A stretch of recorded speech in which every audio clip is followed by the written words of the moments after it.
खुलुमबाय आं प्रिया नार्जारी गोजोन फुंबिलि बयनिसिमबो गाहाम हामलायथि बावहरनाय थाबाय आसा खालामो बयबो मोजाङैनो दङ नोंथांमोननि थाखाय आं गोदान मोनसे खौरां लानानै फैबावलायबाय आसा खालामो नोंथांमोना खौरांखौ नायनानै मोजां मोनगोन।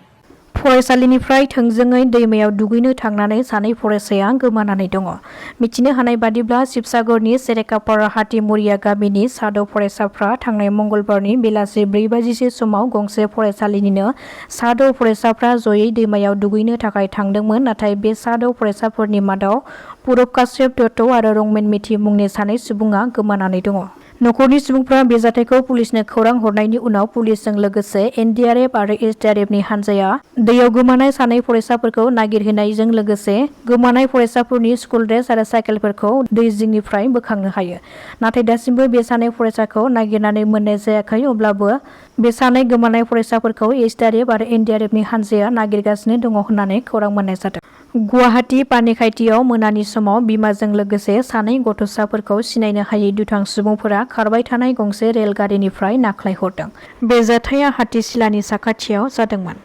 बेनि उनाव मंगलबारनि फुंनि समाव जायगानि सुबुंफोरा रेलवे ट्रेकआव रेलगारिनिफ्राय नाख्लायहरजानाय बिमाजों लोगोसे सानै गथ'साफोरा अखाजों सिजानानै हारसिङै गाबबाय थानाय गथ'साखौ नुसननायनि उनाव बिमाजों लोगोसे सासे उन्दै गथ'साखौ जेबो हुस गैयै थासारिनिफ्राय बोखांनो हायो। नाथाय बे गिख्रंथाव थासारिनिफ्राय हरसे अखाजों सिजादोंमोनब्लाबो खुनुरोखोमै जिउ रैखा मोननो हायो। खुनुरोखोम जिउ रैखा मोननो हादोंब्लाबो सासे गथ'सानि थासारिया गोब्राब हालोदाव दङ। जायनि जाहोनाव उन्दै गथ'साखौ जायगानिनो सुबुंफोरा देहा फाहामसालियाव फाहामथायनि थाखाय लानानै थाङो। बे जाथायनि गुबै दायनिगिरिफोरखौ पुलिसआ संदाननाय खामानिखौ दायो जागायजेनबाय होननानै सुलुङाव फोरमायदों।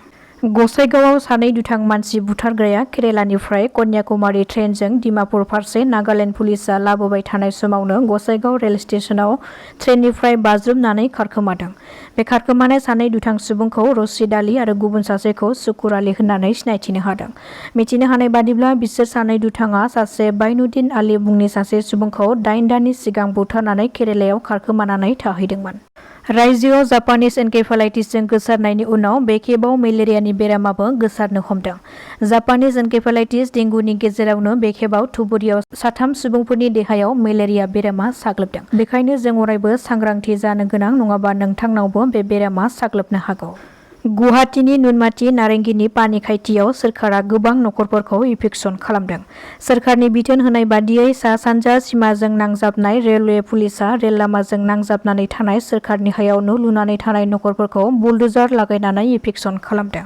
सोरखारा इभिक्सन खालामनायनि नटिस हरनायनि उनावनो सासे लाइमोना गावखौनो फोथैनानै लादों। मिथिनो हानाय बादिब्ला गवालपारानि सासे लाइमोन मुङा मनिरुल शेख, बिथाङा सोरखारनि नटिसखौ मोननायनि उनावनो गावनि जिउखौ फोजोबदों।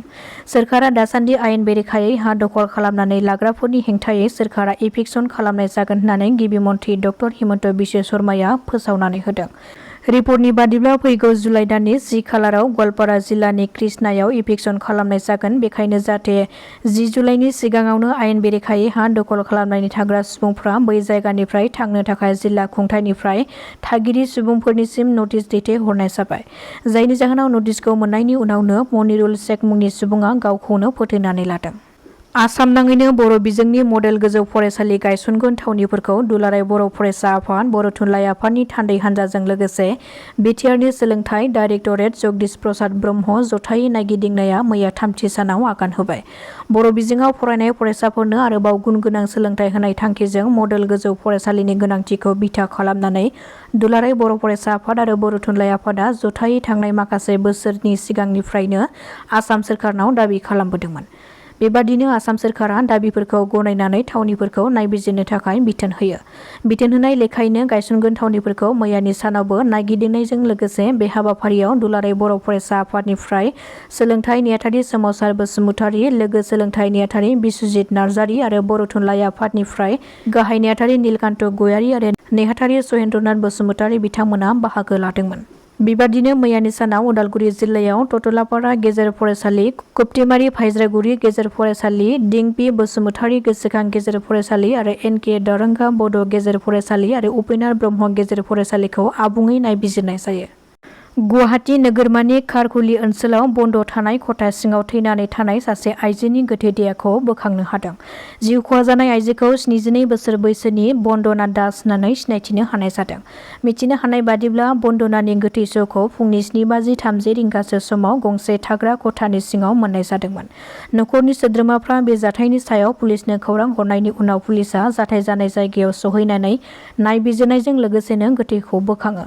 नाथाय बे थैनानै थानाय आइजोखौ सोलो बाहायनानै बुथारनाय जाथाय होननानै पुलिसा सन्देह खालामदों। बे जाथायखौ लानानैनो पुलिसा बे आइजोखौ जोथोन खालामग्रा रातुल दास मुंनि सासे सुबुंखौ हमनानै सोंनाय फिन्नाय खालामगासिनो दङ आरो थैनायनि गुबै जाहोनखौ मिथिनो थाखाय पस्टमर्टेम खालामनो आइजोनि गोथै देहाखौ दैथायहरनाय जायो। दासिमनि खौराङा एसेनोसै। नोंथांमोना खौरांखौ नायनानै मोजां मोनदोंब्ला चेनेलखौ साबस्क्राइब खालामनानै लानो हागोन। गोजोन्थों।